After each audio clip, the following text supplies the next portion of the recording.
Welcome to the Marshall Pruett podcast and our Weekend Sports Cars episode, powered by Graham Goodwin, powered by Cooper Tires, also powered by the Justice Brothers, and powered, I'm hoping, by a little bit of sleep after back-to-back 24-hour races, my friend.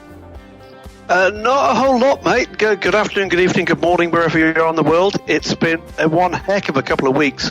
Back-to-back 24-hour races, not recommended, I have to tell you. Just me, 33 drivers, I think, that made that trip, and 230,000 close German alcoholic friends.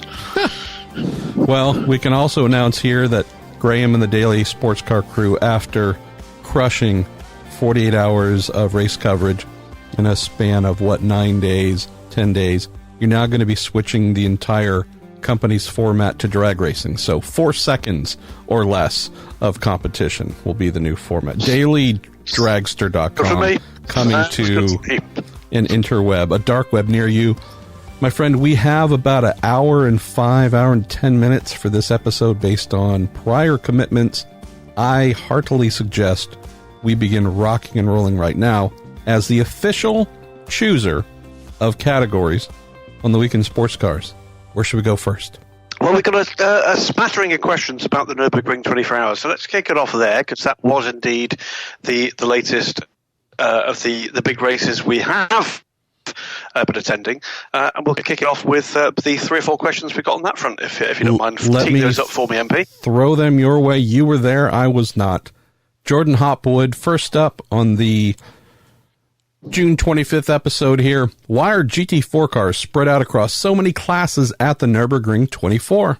There were GT4 cars in SP8T, SP8, SP10, and the KTMs had their own class, and the Porsche Caymans were spread across some other classes. Is there a reason why all GT4 cars can't be in one class? There was a very simple answer. They're not all GT4s. So the KTMs and the Caymans, for instance, were not up to a GT4 spec. They were somewhat lower powered spec. SP10 is the class for FI or SRO GT4 cars. SP8 and SP8T, that included the new Aston Martins, which of course won SP8T, the 37 car. They were not too full GT4 spec, actually an enhanced spec, more power, which gave them more straight line speed, but rather oddly, actually less wing. So actually they were capable of going by a GT3 car on the Dottigaho, and that's another question a little later in this one, but were not capable of sticking with the GT3 car through the fast turns because they didn't have the downforce. So the answer is the only cars that were to full SP10 spec, GT4 spec rather, were SP10.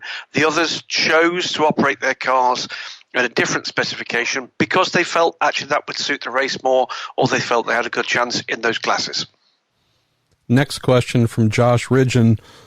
And I do realize that we said we had about an hour 10. This might take the entire time if we're not careful. Josh says, I watched the 24 Hours of Nurburgring over the weekend. Great race. Graham, could you explain the class structure? It seemed very, quote, different to what I'd seen in other races. Is there an explanation? Is there any logical way to do this?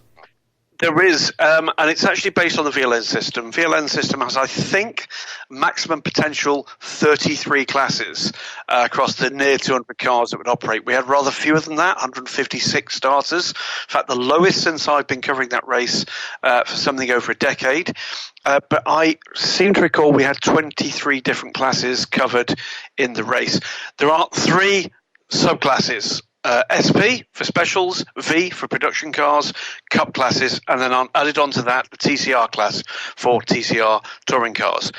SP are effectively racing, built for racing. So it's, yes, they are going to be kind of based on road cars for the most part, but the classification is based on displacement. In other words, how big the engine is, with the exception of SP9, which is for the FI GT3 spec cars.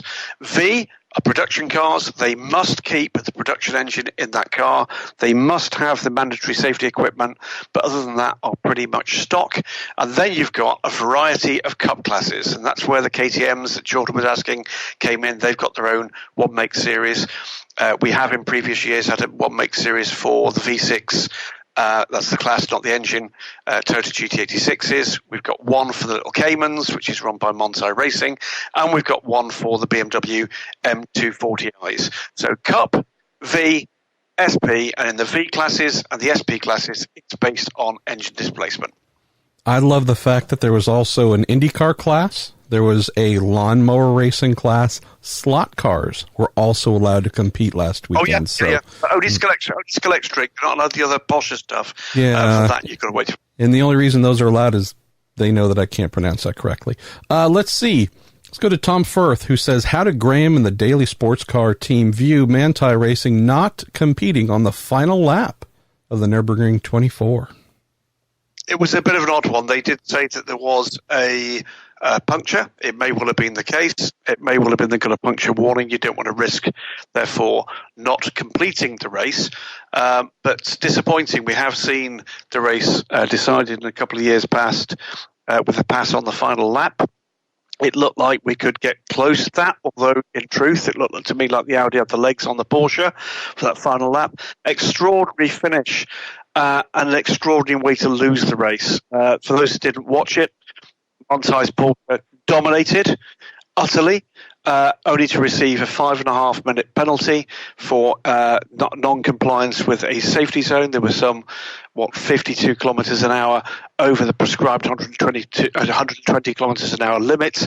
That's on a scale that is published and is available to the teams, means 5 minutes 32 seconds penalty, and that mistake by Laurens Vanthoor, I'm afraid, cost that team the race without a shadow of a doubt. That said, consider this: if they did have a puncture, they'd have lost the race anyway on the final lap. That's a great point. Sean at Sean MP says, from a distance, it sounds like the organizers are getting more concerned about GT3 speeds at the ring. Do you think there's a breaking point where GT3 is no longer welcome in the event? Well, remember, we've had real traumas for the Nurburgring in recent years, particularly after the accident that befell Jan Mardenborough just a few years ago, where a car ended up in the crowd, a VLN race, and sadly a member of the public was killed. That led to some sweeping safety changes. Since then, we've had all sorts of other methods to try to reel in the spiraling abilities of these GT3 cars. And on this occasion, what we've got is a highly unpopular 5% or so restriction on power. That does mean that some rather, and it, by the way, only applies to the SP9 cars. But what that means is that their straight line speed is pretty severely restricted. It doesn't mean that the lap times are coming down all that much. We saw lap times within a second of the overall race lap record. So the teams, through tyre development, through other development, are finding ways around those restrictions. Do I think the level of comfort with those cars is getting thin? I think in certain instances it is. They are remarkably fast around there. Look at the times you're getting from effectively a production-based GT3 car and compare that, albeit on tracks that have had slightly different formats and with different tyre technology, to some real purebred racing machinery in the past. These are, by any measure, remarkably quick lap times. So let's wait and see what the future brings. I do fear that the days of being allowed to have these races in the way that we have for the last decade or more are beginning to wane. And I'd say this much: if you want to go and see something truly extraordinary in motorsport, book it. Get to see this. I'm not sure how much longer we're going to have it. The overriding point, I would say, Sean, is you have the perfect collision of things that don't work in modern racing norms.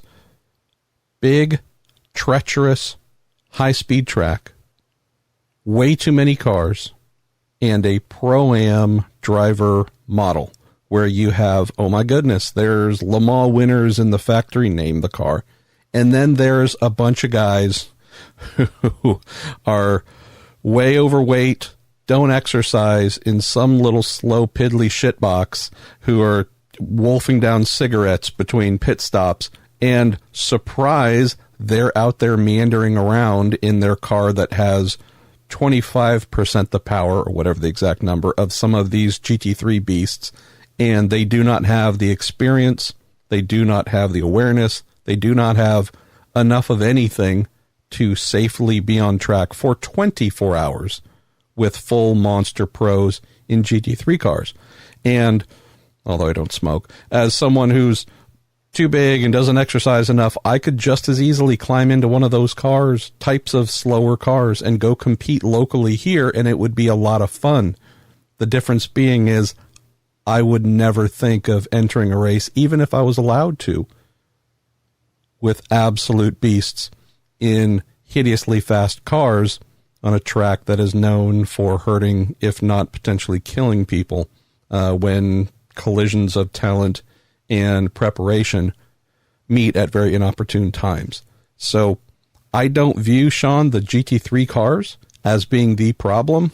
What I think, since we have more of these cars and more entries wanting to come every year from a variety of manufacturers and even the independent teams that run them, might be more a case of needing to run fewer classes, fewer of the Pro-Am cars, some of the smaller, slower cars, because it's that big separation in speed where if it's not a collision between fast car, slow car, it's fast car getting balked by slow car, then the innate need of a racing driver to try and catch up and do higher risk things to catch the person that they were just chasing. There's something going on here that is not a surprise, but if you want to keep having these big, showy, fun, manufacturer type cars and drivers show up, I think it might be more a case, Graham, could be more a case of, do we need to make this more pro than am, or at least do what we can to reduce both the driving aptitude gap and just the raw speed gap from fastest to slowest? We've had elements of that. The ring permit that's come in recent years has made an impact on that. In the last decade, we've had some of the much slower cars, the kind of 1 litre cars are gone now, so it's roughly 2 litres and above that you can race, or with the turbo equivalents at the Nurburgring 24 hours. But yeah, certainly the closing speeds of some of these cars with some of these drivers is terrifying. And I'm not sure that actually a 5% power reduction has actually had the net effect that they would have liked to have done. I hope we do continue to race the Nurburgring 24 hours. It is a simply mind-blowing event. But yeah, there's something about the hopefully not literal collision of cultures, factory and club culture, that at the moment it does feel pretty edgy. It really does. Let's hope that they can find a solution to it, because it really is unique and it really is special. And oddly, it comes to what the final question we've got on the N24 from your good mate Ryan Terpstra. Yep.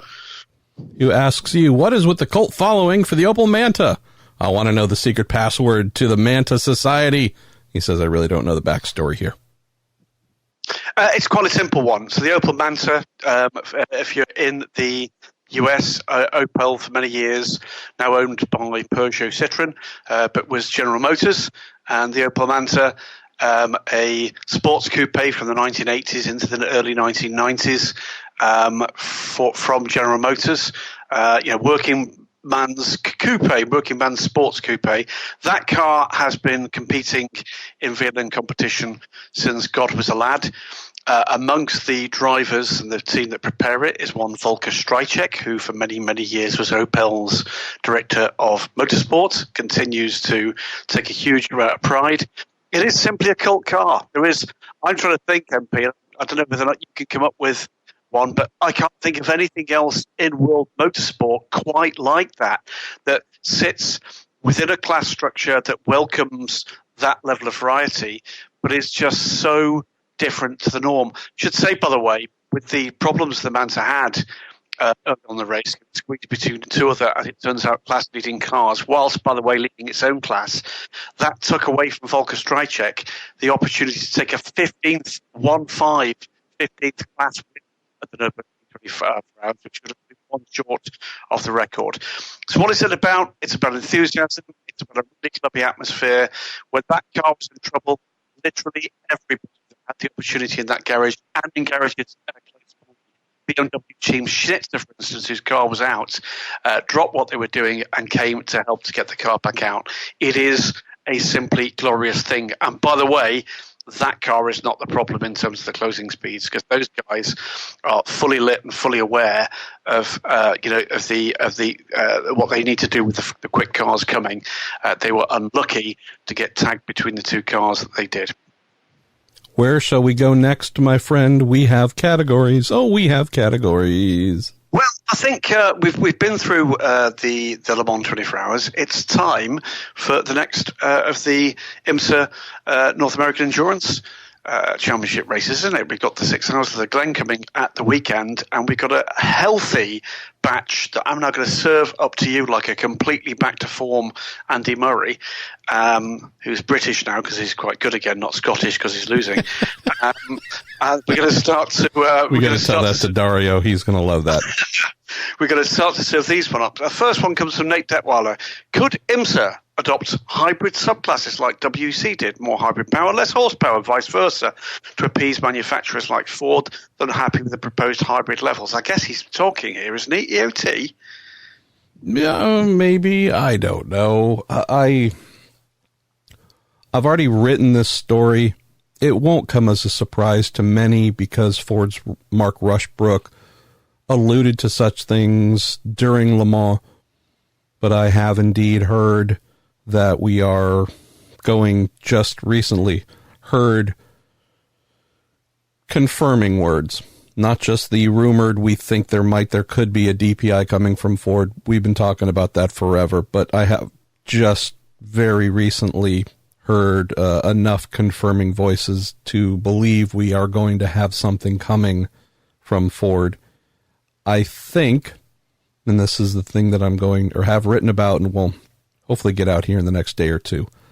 I don't know about going anywhere beyond DPI 2.0 at this point in time, Nate, in terms of the allowance of hybrids. I just don't think IMSA is ready to make that big of a step in more than one class right now. I do think that when the next, whatever we're going to have that's called GTLM in the US, if it's still strictly GTE Pro based, or if, like we've done with DPI, made an American version of the ACO/FIA rules there. I do think that once we get to the next set of GTLM rules, though, I think hybridization might end up being on the plate. Just because I think manufacturers by that point, I think we're going to have enough who are considering such a thing or might want to have such a thing. So I know that might not address the core question up front, but I just think at least here, IMSA has not been a let's do a whole bunch of things at once type organization in its rebirth. It's really been if we're going to do it, we're going to do it one area, see how it's received, then look to possibly integrate it elsewhere if there's a call for it by either entrants or manufacturers. That knits neatly in with the next question, which is Douglas Holtzman saying with stories about Ford wanting more of a hybrid aspect to the new DPI regs. IMSA originally discussing a smaller hybrid. Privateers possibly already being towards the limits of their budgets. Could they run into the same issues as WC? And I think that's neatly kind of summed up. Rather more directed at the events of the coming weekend, Matt Nieder says hasn't seen or heard of any information from IMSA this year regarding patriotic liveries for the Salem 6 Hours. He's seen Paul Miller Racing is doing one. We've seen that one. Dundee Sports Car Racer already. Should we expect others? Cars run off transporters in 2 days. Surprised we haven't heard much from the teams. I believe Matt also gave us a pronunciation guide that he prefers Neidert compared to Neidert, but I could be wrong. I read many things these days and retain very little, so that's entirely my fault. Matt, I can tell you that... I will apologize, yes. Well, 50 push-ups right now, or I could get it wrong, and then I'm going to struggle to do 3 of the 50. I would say yes. Would also say, since we're recording this here on a Tuesday at 12:09 p.m. California, this is around the time when they start dropping rather frequently. So I think we're going to see plenty. I just think that from a release standpoint, Matt, we probably just are a little bit ahead of when they're all going to hit. So if they aren't here by Wednesday, pretty much the majority by Wednesday, if not a few stragglers by Thursday, I'll be very surprised. And to the Paul Miller version done, I believe, by our man Andy Blackmore, full marks. That thing looks absolutely amazing. So please check out dailysportscar.com, because if you like old military style liveries, well, I think this one's going to make you very happy. Good stuff. Eamon Barnett is going to the 6 hours for the third straight year. His question is, will Mazda get it together and finally win this season? I loved your rant, by the way, about the Le Mans race coverage. Well, thanks, Eamon. I'd prefer not to rant, but yeah, bad. I do believe they're going to win. I believe they have come very close. I believe on occasion they have continued to make mistakes that have taken them out of contention. I believe they have also received a little bit of bad luck here or there.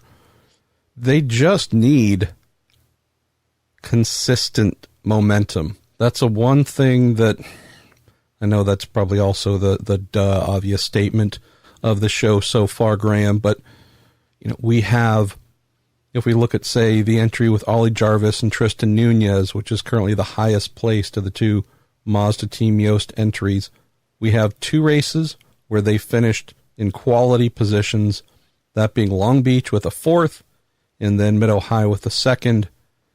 The second entry as well is one where you say, okay, the one with Jonathan Bomarino and Harry Tinknell, they've had one race with consistent. They've had one race so far of the five where you could say, great, they had a third, so they did finish second and third at Mid-Ohio. That's great. We know that a win seemed to be very possible at Long Beach. Instance of snatching defeat from the potential jaws of victory. Same again with Mid-Ohio. Would say that Detroit was pretty much completely forgettable for the team, with a 10th and 11th place between the two of them. So where things just happen to be yet again is with half the season down, 5 more races to go. I don't know if Watkins Glen would be the place where they win. It seems like they should, going to Canadian Tire Motorsport Park, a.k.a. Mosport, should be another place where they can win. Same thing with Elkhart Lake. There are fewer reasons I can come up with, Graham, for them to not win one of the next 3 races than anything that should stop them.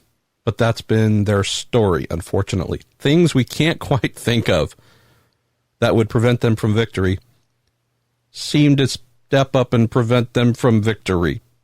So if they can get 1 or 2 races with a bit of consistency and build and not be constantly working from a place of being surprised, a wrong strategy call, a wheel falling off, something catching on fire, or just being outdriven at certain points, it's there. It's there to be grabbed. That's a very different thing than we're able to say for the first year of that program.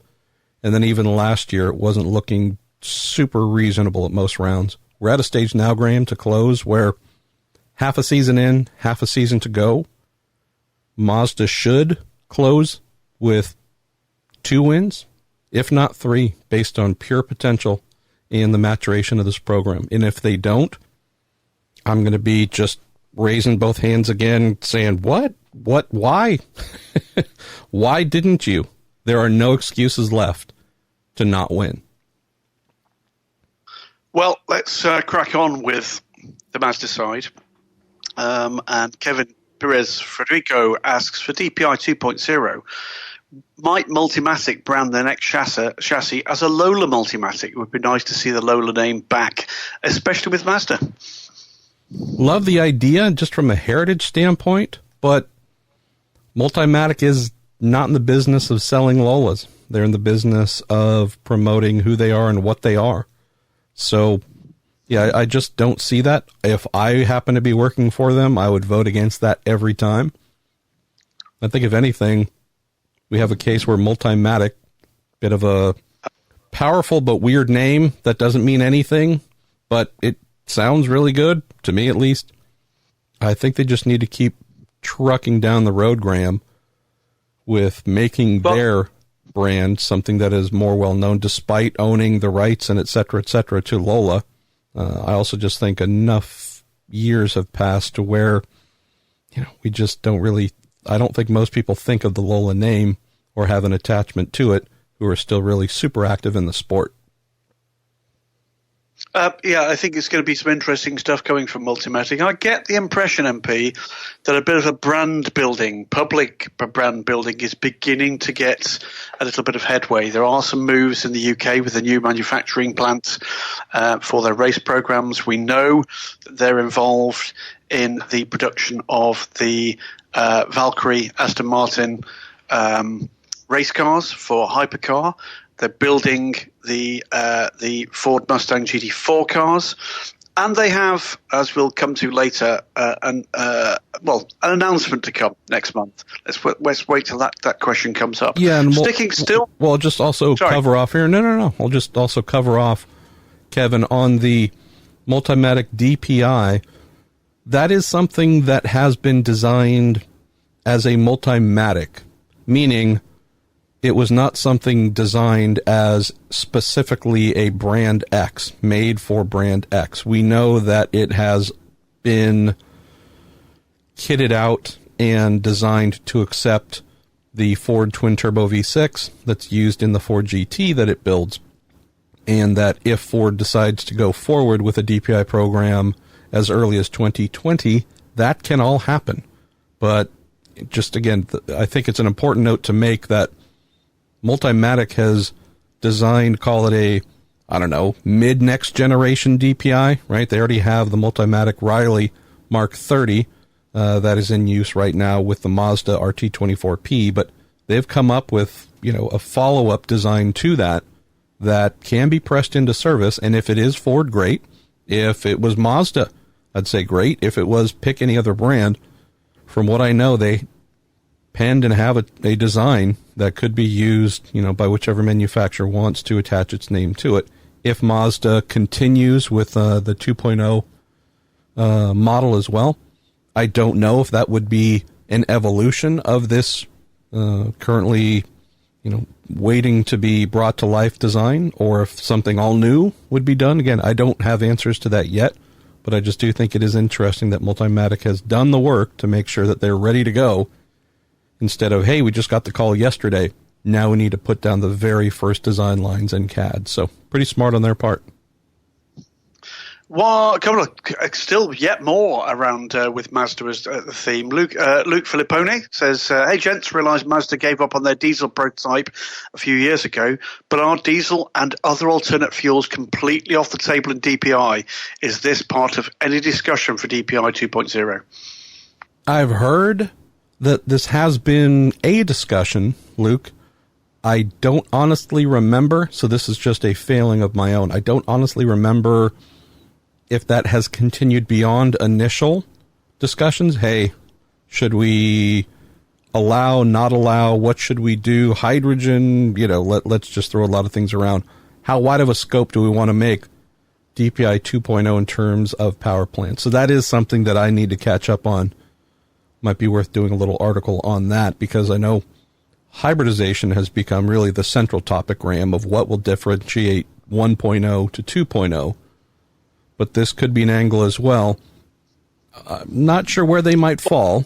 Bearing in mind the shift that IMSA announced with more green initiatives coming, it could be quite interesting, couldn't it? Yeah, and just knowing that simplicity tends to be the thing any BOP-based formula strives for. Hey, we're already accepting we're going to have differences, but let's not get crazy. Let's limit them. It's these kinds of areas, Luke, where this is something where folks would lean towards saying, all right, so no, it's all going to be some form of pick the number, E10, E20, E85. We're going to stick with one fuel, and that then rules out the alternates. I don't know, though, if that is indeed what IMSA is leaning towards, so I'll have to ask. Let's go in a different direction. Mike Hogg asks for some news breaking just in the last 24 hours. News of the new North American distributor for Aston Martin being announced. Do you think they'll do a better job than the abortive attempt by TRG a few years ago that only resulted really in a single GT3 run by themselves? I am needing you to take this one, Mr. Goodwin, because I, in the last 24 hours, have been tending to other things, and I actually need to learn from you what it was. Well, I think the answer is it's CSJ Motorsports. Now, this is an organisation, I gather, that has a background somewhere other than motorsport, basically construction areas, but their main modus operandi is logistics. It is about transportation, logistics, service for potential customers across the whole of the continental United States. And that is what Aston Martin were looking for from a US partner. The initial distribution deal, it covers the new Aston Martin Vantage GT3 and GT4 cars. It is a fresh start, they say. Direction of co-principals Sai Jari and Susan Jari.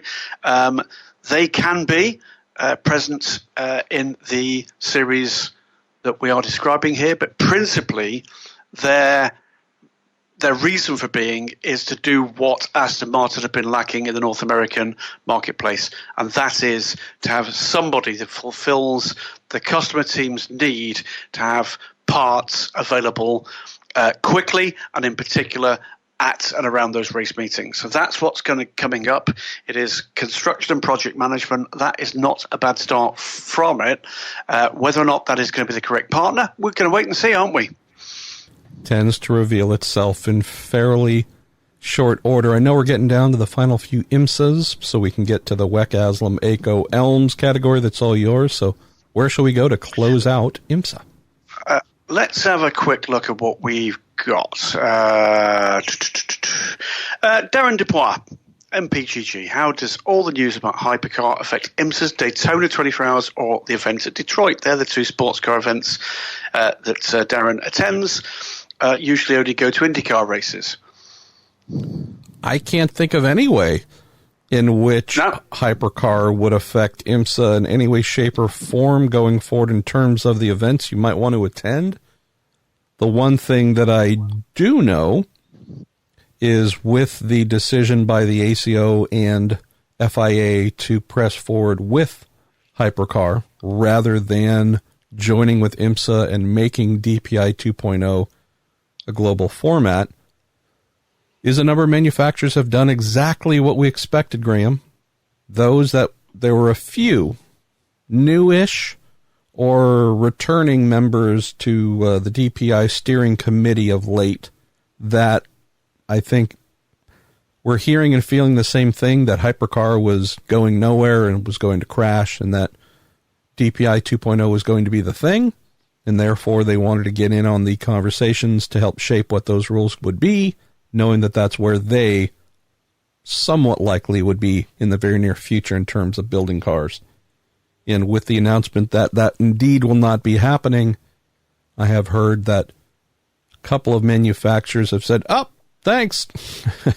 We're probably not going to be showing up at future meetings. We might still token, but in terms of real interest, hey, we've got Toyota, we've got Aston, we've had Glickenhaus, we've even got Collis, but this Hypercar thing appears to be real. This is where we're going to invest our time going forward." Therefore, I think the list of potential manufacturers coming in, Graham, for sure, has dwindled a little bit already. Be interesting to find out what the next IMSA. I'm not sure I agree. I'll tell you why, MP. It's been quite an interesting couple of weeks from this thing being, dead on the table, to being completely rejuvenated in what seemed like days and a very short number of weeks. Yes, I think some compromises have been made specifically to get that second manufacturer across the the line. But what that might see now is some very interesting things coming through in the background. Ferrari, who knows? I mean, what we now know, without a shadow of a doubt, is a lot of the Ferrari interest was on the GTE Pro Plus proposal. That, my understanding, was almost entirely an FIA proposal and was designed effectively to keep Ferrari interested. If there's a reason for Ferrari to come, they'll come. Porsche, I believe, will come. If the BOP can be made to work and if the budgets can be kept under control for that first year, I think we will see Porsche back. Will we see a very large number of manufacturers? Part of me hopes not, because that therein confusion lies, and neither would I want to see the really strong underpinning of professional motorsport teams and organisations lose out on the biggest stages because we've got too many factories. It doesn't need 7, 8, 9 factories. 3, 4 would be just peachy, thank you very much. And the same for DPI, as long as actually you've got a reasonably healthy customer marketplace. And I'm sure, absolutely certain, we are going to see customer hypercars, particularly from Aston Martin. Well, I think I might have either misspoke, you might have misheard me, but what I was trying to explain was that the confirmation of Hypercar has led to a number of manufacturers already stepping away from the DPI table now that they no longer have the option. I heard that as... my apologies, I heard that as stepping away from Hypercar. My apologies, that could have been what I said. I have no idea. I don't remember what I said 5 seconds ago, but from what I've heard, and this isn't just rumor, this is fact spoken by people who know, is there are a couple of brands that have already said, oh, okay, well, now that this isn't our only option, now that the thing we were probably most interested in to begin with, now that it's going to happen, that's where we're going to place our time and effort.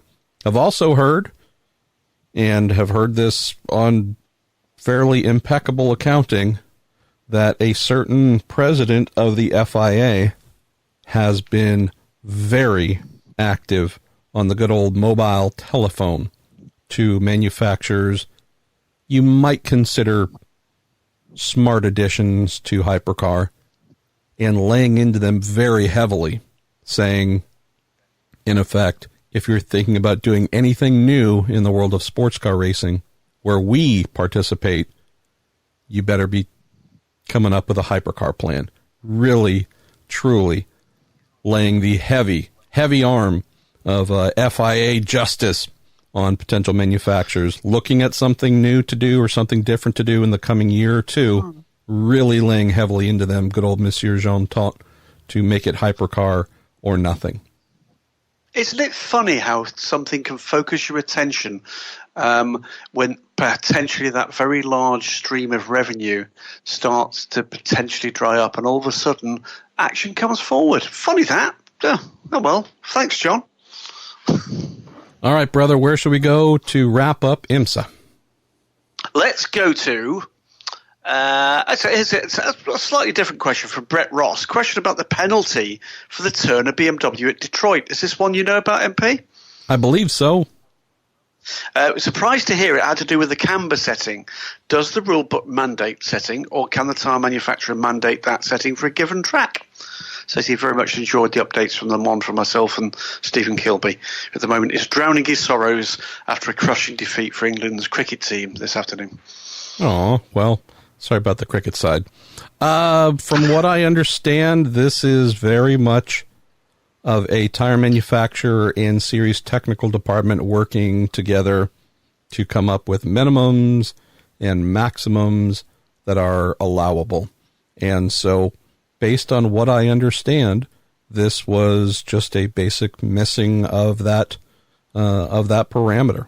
Nothing too crazy in that sense, although I think it's absolutely insane for anyone to write a rule that tells any team what suspension settings they can or cannot use.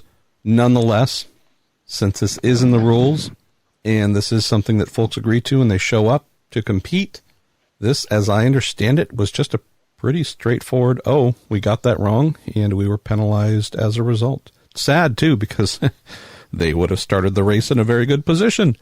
but then they did not. Yeah. And then the race went badly.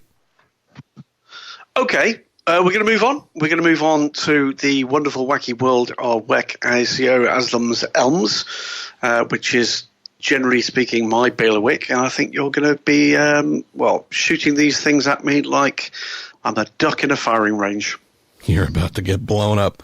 We're going to start off with Jeff Markowski, who says, why can LMP2 cars compete in IMSA, but DPIs cannot compete in the FIA WEC? Tell us history, Uncle Goodwin. This one's got some history, hasn't it? So the original idea, because of course they're both based on the same chassis.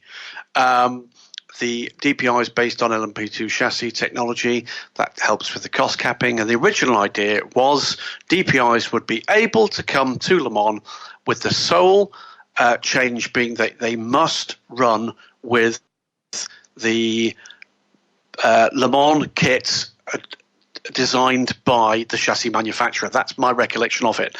That went pretty radically wrong pretty quickly. And there's all sorts of opinion and hyperbole that's attached to this one. But cut long story short, the ACO and IMSA fell out over the level of development that was being allowed for DPI. And you can interpret it any which way you like, but the reality was what the ACO didn't like is that the DPIs would be faster than, in parentheses, their LMP2s. So that's the basis of where things went wrong.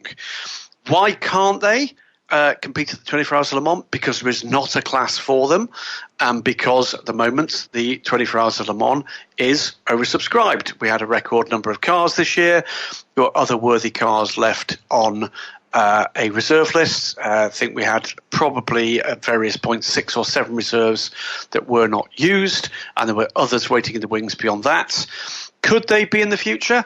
Well, here's where it gets interesting. With Hypercar now coming on stream, and I know there's some more questions on that a little later in the show, we get towards a kind of performance envelope where we could get to the stage where that might be quite an interesting question to revisit when we get beyond the 2020 calendar year into 2021 for Le Mans, and certainly beyond that with DPI 2.0. But at the moment, the answer is, for right now, IMSA have an LMP2 class that used to be included in the DPI prototype class.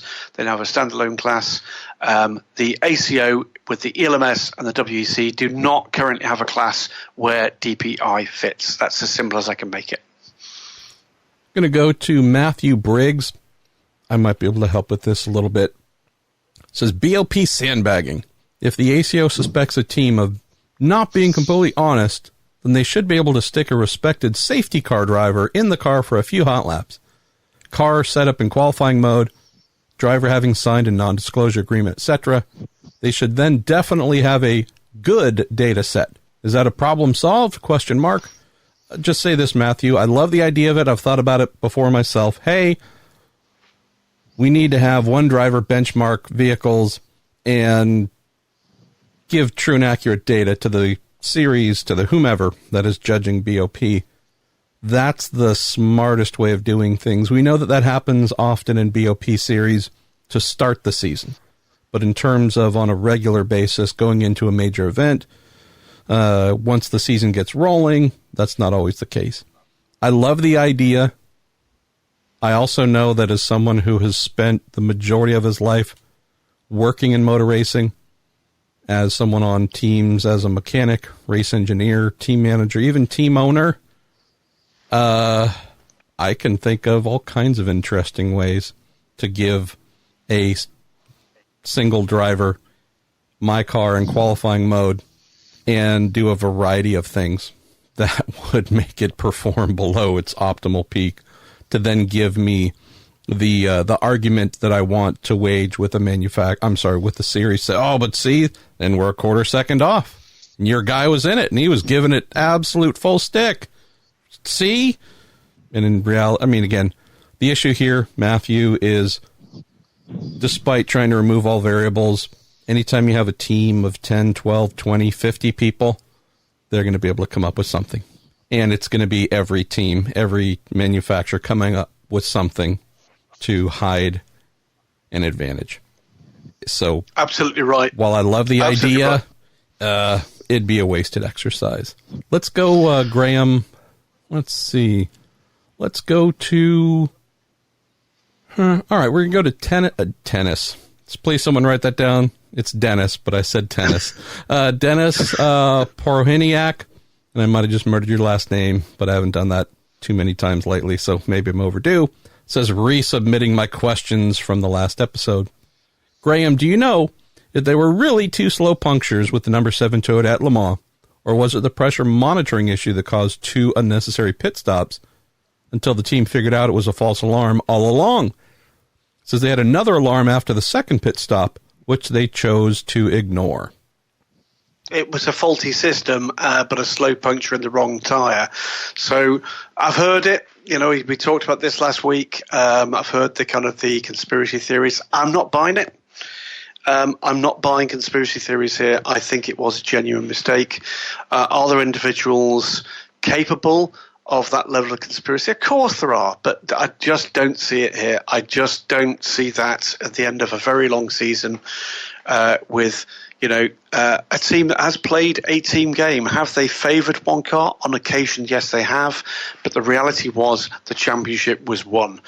No, of course, Le Mans wasn't won, but that same crew won it the other crew won it last year. I just don't buy it. My understanding is it was a wiring fault. It was a wiring fault on that system. And yes, we know that those systems can be suspect at times. So it does leave open the question, why did they not just change all 4 tyres? It's really easy. Well, I'm sitting here, in front of a laptop, in the comfort of my own home, and not being part of a team that until last year's Le Mans 24 Hours had never won and had fresh in their memories the absolute nightmare of what happened on the very last lap. Do I think there's a bit of mild panic? Yes, I do. Do I think there's a couple of individuals involved in the team that probably were going to have to explain themselves to the unlucky crew? Yes, I do. But you could hear it in the voices. Utter defeat. And defeat, I'm afraid, at their own hands. So, no, I'm not buying conspiracy theory. It was a fault on the car. Toyota very, very nearly, for that car at least, well, in fact, specifically for that car, won the Le Mans 23 hours and 55 minutes again. Couple here I can help with. Again, just trying to get through as many questions as we can with about 20 minutes left in the show. Bruce T. Hill says, theoretical question, how much slower does a Ford GT go carrying an additional 400 milliliters of fuel? Seems like carrying extra fuel, but not enough to get around the lap would be its own penalty. It has no effect, Bruce. It truly doesn't. Think of it this way. Drivers have their drink bottles in the car. Those go in full. This is the equivalent of all the drivers taking, drinking half of a Pepsi, half of a Coke, name your favorite beverage, or soda, drinking half a can of something like that before they get into the car and carrying that extra weight in their digestive system. It's not going to be the thing that makes any real difference. Let's go to Ryan Terpstra again. It says, going back to Le Mans for a moment, is there a certain performance standard AM drivers must meet to be licensed and compete? And he also asked, which I'll grab the final one, you take the first. He says, do you think that other P2 or GTE AM teams will try the strategy Ben Keating laid out last week on Inside the Sports Car Paddock by backloading the AM driving time? And that's a case where he had Felipe Fraga and Jeroen Bleekemolen do the first 15 hours of racing. They also had some very fortunate timing on cautions and where they caught them and such, but effectively they used their 2, quote, pros to assemble a very big lead, and Ben then had to manage it. Yes, absolutely, Ryan. And that's a thing when Ben was saying, not only in our podcast, but also the written piece that I did, how he could never repeat this, and was so disappointed that the strategy he came up with, ultimately, a disqualification was involved. A lot of that dissatisfaction, Graham, is because he knew this is one of those things where you go, I can only do this once. because there's probably going to be a lot of teams saying, thank you. That's our 2020 strategy at Le Mans. Yeah, on the other front, Ryan, the answer is yes, they do have to meet a minimum standard. There is a grading of international licenses, and every championship, every major race has got a grading you must meet. So yes, there is a minimum standard of license you must meet in order to take the start of the grid for the Le Mans 24 for that matter, the FIWC, IMSA, ELMS, and more or less everything else. So yes, absolutely, your license is graded. Mark Weilage says, could Toyota, or has Toyota given any hints as to selling their Hypercar to any customers, Graham? Or is it going to be all one works team and no selling of those Hypercar models? It's a really interesting question. That's one of the things that's gone away in the regulations is that this proviso that the hybrid system and the factory teams must be provided at a particular cost cap basis to customers. That has gone from those regulations. Now, you would ask yourself the question, we have two takers for Hypercar, Aston Martin. They don't have a hybrid system. Toyota, they do have a hybrid system. So who's lobbied for that?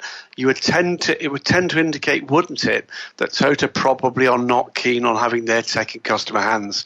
I am hopeful that what we'll see with Hypercar as it matures, as I hope it will, that we will see more customer cars emerging from whether or not it's the current teams, and there will certainly, I believe, be customer Aston Martin, at least one and possibly more. And I hope we'll see customer Toyotas as well. Let's wait and see. Oh, by the way, the other thing to say is lengthy conversation with Jim Glickenhaus. Was that in our Inside the Sports Car Paddock this week? No, that was so good. I've saved it for a separate catching up with episode due out here a little bit later this week. That's fine. I will say what amongst the very interesting stuff that Jim covers there is that he intends to fund one of the two cars. The second car will be a customer effort. So Glickenhaus still very keen on following through on what they've told us from the very earliest points. They were first to commit to this publicly, that there will be a two-car Glickenhaus effort. One of those will be a customer 007. James Counter says, MP, after the reveal of the Toyota car mule, you knocked it for its looks and not being exciting enough. Do you think that's entirely fair? Whilst it's not as awesome as the Aston Martin Valkyrie, that's probably going to be the high water mark for the most awesome-looking car. Surely every car set of regulations has awesome-looking vehicles, like the Ford GT, he says, and less awesome cars. BMW's M8 GTE really didn't do it for me. I wouldn't have said it if I didn't think it was fair, James.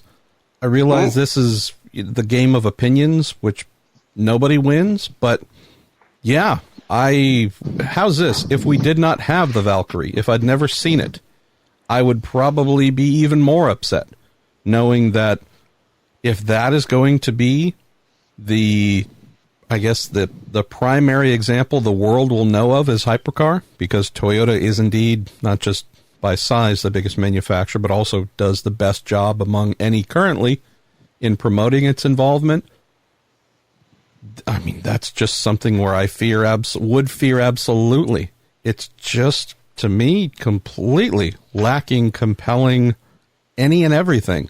You would have to be a true Toyota loyalist to look at that and go, oh my gosh, I would say, that thing's amazing. It doesn't look better than any current GTE AM or Pro car. I am actually someone who, maybe I'm a bit different than others. I love the BMW M8 GTE and all of its girthy amazingness and its weird outer space sounding engine, and the fact that it's comically 27 times bigger than any other car competes against. I love the way 27 times slower. Yeah, hey. I'm just being really honest here. If we're launching a new category and it can be awesome, and the most visible, widely covered, or widely recognizable name being involved poops out something that just looks like a club racer. Yeah. So I'm thankful we have the Valkyrie as the quote high water mark.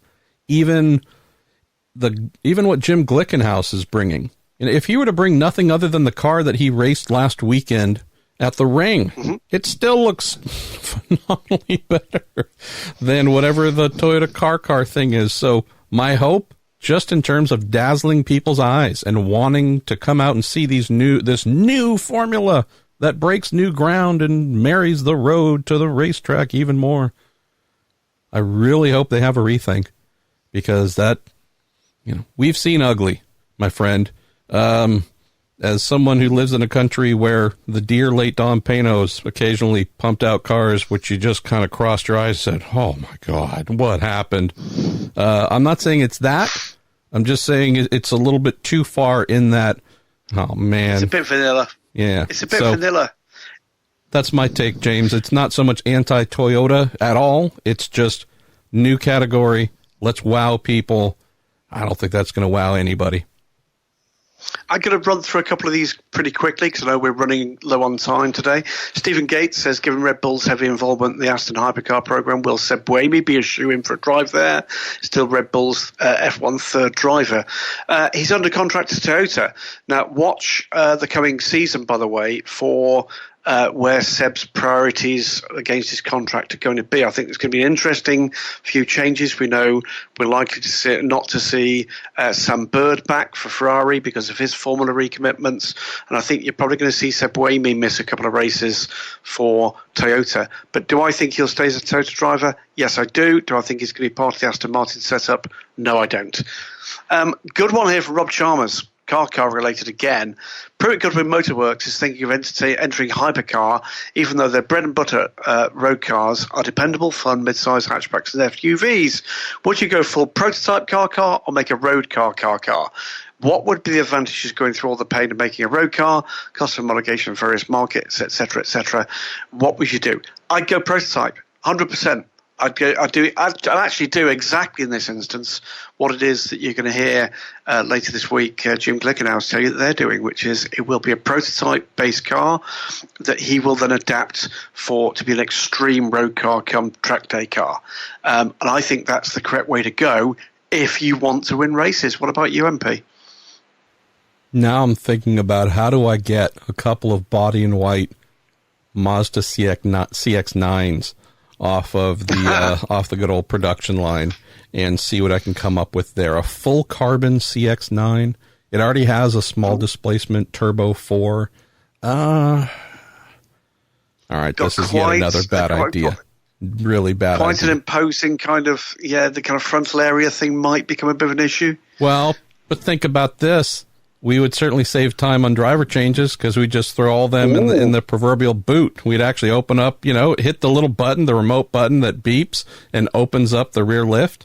We would just throw the other two drivers in the back and, maybe would throw in a few jugs of fuel so they can kind of refuel while going. It'd just be about tire management.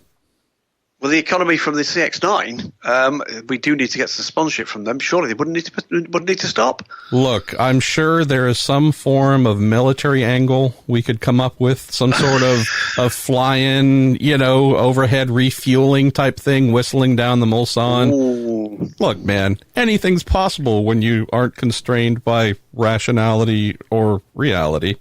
What other ones would you like me to throw at you? I'm going to go very briefly for Thomas Alexander. Why so few entries allowed at 24 Hours of Le Mans?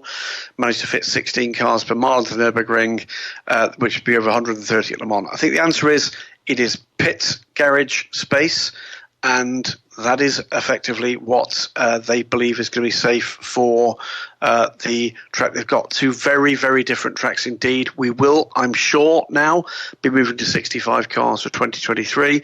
That is almost 20 cars up on when I first started covering this race just around 20 years ago. So I think actually the 60 to 65 car kind of range is about right for the Le Mans 24 Hours. I think 200 was probably too many for the Nürburgring. 156, as we actually had starting this time, felt sort of about as much as really sensibly you could go with. Yeah, that makes sense to me. All right. We've got general and fun left with about 7 minutes to go. I would say let's do this. We haven't had a chance to spend much time recently in the category of fun. So let's do that to close. And I realize I just temporarily stole your job as the official category chooser on the Week in Sports Cars. For those who sent in questions that were not asked, as we always say, please send them in again for next week's show or the one following if we don't get to it. But if you really want us to answer, please send it in and we will do our best to make sure that happens. I'm going to grab Don Gregory's question first because, well, it's all kind of awesome and it's also uniquely something I've covered a little bit. He says it's 1993 and Paul Newman, James Garner, Steve McQueen, and Patrick Dempsey line up for the Fastmasters winner-take-all shootout at Indianapolis Raceway Park. Who wins? Let's see. Well, there's a lot of things that are kind of clipped here, so it's hard to read a little bit of this. Wow. So Newman, Garner, McQueen, Dempsey. I'd go with McQueen, and not for any nostalgic Le Mans, any of that stuff. While I did not see him race, from what I have watched through film, what I have read, and just learned anecdotally of all the drivers listed, fear was certainly not a friend. He was just never a real issue. And pushing limits and boundaries, I think he's the one who I think would lead the most laps. In terms of winning, I think Garner crashes. We just say that right away. Dempsey, I think, would be very good. Dempsey never scared anybody, though, in terms of outright pace. I think Paul Newman might be the winner, Don. I really do, because he could be very fast, but he also kept himself just below his breaking point. And so I think McQueen would be super quick and would also lead a number of laps, but would probably push things too far and crash. I think Garner would just crash on his own. And I think it might come down to Newman and Dempsey, and I think Newman beats Dempsey 10 times out of 10. Let's see. I'm going to throw Tim Same's question to you. Which sports car racer needs their own musical biopic, and who would you get to play them? It's got to be, without a shadow of a doubt, Christophe Bouchou. Without a doubt. Musical biopic, who would we get to play him? Billy Joel, probably. No. Yeah, Billy Joel gets to play it. No, one of the MC Hammer? No, one of the Gallagher brothers from Oasis, which is the one who's always fighting and punching. Whatever. Both of them. Yeah, okay. Well, I was going to say whichever one of the punchy, dim, bold Gallagher brothers from Oasis for sure. But here's the cool thing: like when you watch, a movie or whatever, and they've got a little kid. And then you look at the credits and realize, oh, well, that's a family of triplets, and they just kept rotating them in and out as one acted up. We kind of have that option with the Gallagher brothers. So whoever played Bouchou, using a really bad, by way of England, French accent, as that Gallagher brother started to act up, we could kind of put him on timeout and grab the other one to stand in. With a Manchester accent, that would be fantastic. Oh, you could call it The Passion of the Christophe, couldn't you? or that Morgan Freeman one, The Bouchou List. The Passion of the Christ off. Yes. Oh, we've got it. That is a T-shirt right there. Oh my God. Passion of the Christophe. Blackmore, I know you're listening, Andy. We got some work for you. The Passion of the Christ off. Yes, standing on the official soapbox that he sponsors, Bouchou's Hammer Emporium. Oh, this is the best. All right, we just got a couple minutes left. Let's see, where else should we go?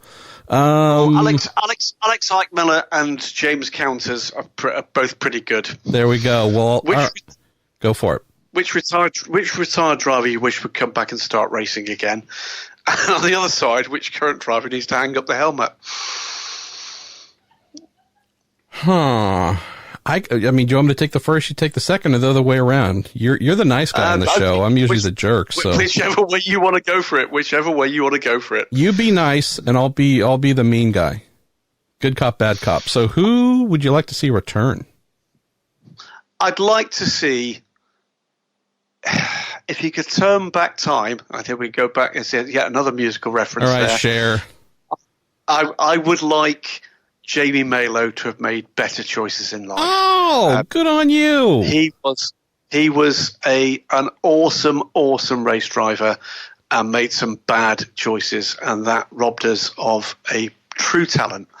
And I regret bitterly the fact that, I'm afraid his substance abuse got in the way of what was a glittering career. And I'd like to remember Jamie Malo for the good reasons and not the bad reasons. That's fine. Yeah, and this one's going to be super obvious. I'm hoping the laws of nature just made it so after Le Mans. Tracy Crone, I love you, man. You are a true sweetheart of a guy. You have raced for so long in so many amazing vehicles. You have a lifetime of stories to tell about that time you're at the place and did the thing and the such and such vehicle.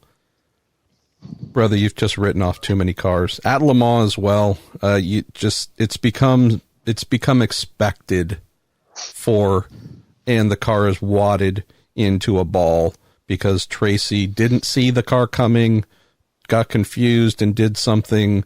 And also with his height and the fact that it seems like whatever he races, the cars are just getting faster every year. It's not like he can really pull his knees back too much and prevent injury just due to it cramming that big frame into vehicles. I'd love to see Tracy call time. What I'd love to see maybe as a farewell, and I'm not saying it has to be a race, but some sort of farewell in that green livery of his name, whatever it is, himself looking at his frequent co-driver, Mr. Janssen. I'd love to see the two of them maybe pick something, even if it is a race, just a regular IMSA race, to say, hey, we're going to do this one more time at a place that's fairly low risk, but yeah, it's time. Yeah, I heartily agree, and for all the right reasons. And if you are listening, Tracy, or if this is repeated to you, we say it with absolute respect. Completely. And that's we are capable at times of a bit of mild cruelty. Not on this one. It's been a major contribution as a team owner. Let's not forget back in the day with the Lamborghinis and moving through into his own driving career. So I hope absolutely exactly the same reasons and exactly the same logic as you. Well, let's go to the final question of this episode, somewhat abbreviated. We do this to you every now and then. It offsets the really long ones like we had last week coming out of Le Mans. James Counter says, which driver that you haven't shared a communications booth with do you most want to commentate alongside? James says, keep up the great work, guys. Well, I'm privileged to actually sit alongside Alan McNish, who, are we going to end the show on a lie, Goodwin? Are we going to end the show on a lie? Really, man? But we did have, we touched on this last week, Tom Christensen came in for a bit of light relief from his Eurosport duties and actually made me a cup of tea, which was jolly nice of him. But Thomas Enger. I think Enger would be enormous fun. And I think Darren Turner, who is, of course, closest to the end of his career than the beginning, would have a huge amount to give in terms of the GT racing discipline. It's not something we generally tended to see. Very privileged at Le Mans this year to share the booth with three drivers, all of whom I've got the utmost respect for, one of whom was making his debut on the mic. We had Peter Dumbreck, who's been a part of the ACO TV team for some years now, and it's the 20th anniversary of the infamous accident. But the newcomer this year, and a man who actually I thought did brilliantly well, was Jamie Campbell-Walter. And his first time doing TV, he was excellent. But no, I think someone like Thomas Enger, I say someone liked him. There's no one like Thomas Enger. It would have to be Thomas Enger. And Darren Turner. Darren's been a part of my racing life for almost the entire time I've been a fan, let alone a professional journalist. And I think he might well have a bit of a future doing what I do, and hopefully alongside me for a short part of that at least, once he finally hangs up his helmet at Aston Martin Racing. 2 Scots and a Dane come to mind, James. Alan McNish is one. I would, again, he and I have seemingly done everything but share a booth, calling radio or television or otherwise. I would love to share a booth with Alan, because I think we would have a lot of fun, but there's also a theme to my 3 choices. We would argue like mad, and that would be fun. That's the thing I would look forward to the most, because agreement gets old, right? Oh yeah, hey, boy, yes, you're right. Hey, that's wonderful. No, it's disagreement, and firmly entrenched disagreement. And Alan and I believe can do that and have some fun. The other one would be Dario Franchitti, who he and I love each other to death. Boy, when we don't see eye to eye, there is no bridging that gap. And so that would be fun to play out. But the one most of all would be Tom Christensen. Because while I love Tom and he and I have done a lot of, things together over the years, you want to talk about intractable. That man sees the world one way and is curious why 7 billion others don't see it his. And so the thing I love about Tom, as I think I've mentioned before here on the show, whenever we've done things like videos together, he's the guest. Hey, man, want to do a little thing here? Yeah, sure. And then he turns into my director, my producer, my PA, the writer, you name it, the editor, tells me how to do everything. I would love the fact that we would be in the booth as call it equals, and knowing how headstrong he is and how pig-headed I can be, I think that would be a blast.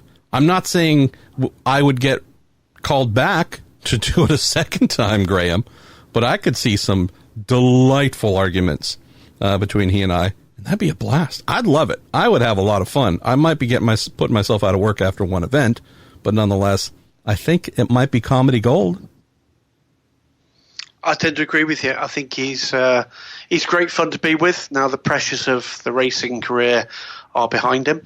I think it's a mark of the quality of that team that there's so many of those guys that actually do make for very good company, away from the racing suit, the hands device, and the helmet. But you and me both, I'd be privileged to spend some time having some good knockabout fun with, well, the King of Denmark, I think I'd like to call him.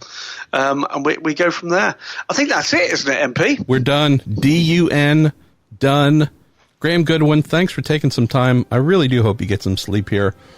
I will not be in Watkins Glen, unfortunately. I don't think I'm going to be on a plane anytime soon to cover a motor race, but believe it or not, the world goes on and doesn't really seem to matter. Nonetheless, I do love doing this. This is the one thing I can say we will be doing every week. The Week in Sports Cars, brought to you by Cooper Tires and the Justice Brothers and DailySportsCar.com editor Graham Goodwin. I am Marshall Pruett. We are saying farewell. Look forward to your questions coming in for next week's episode.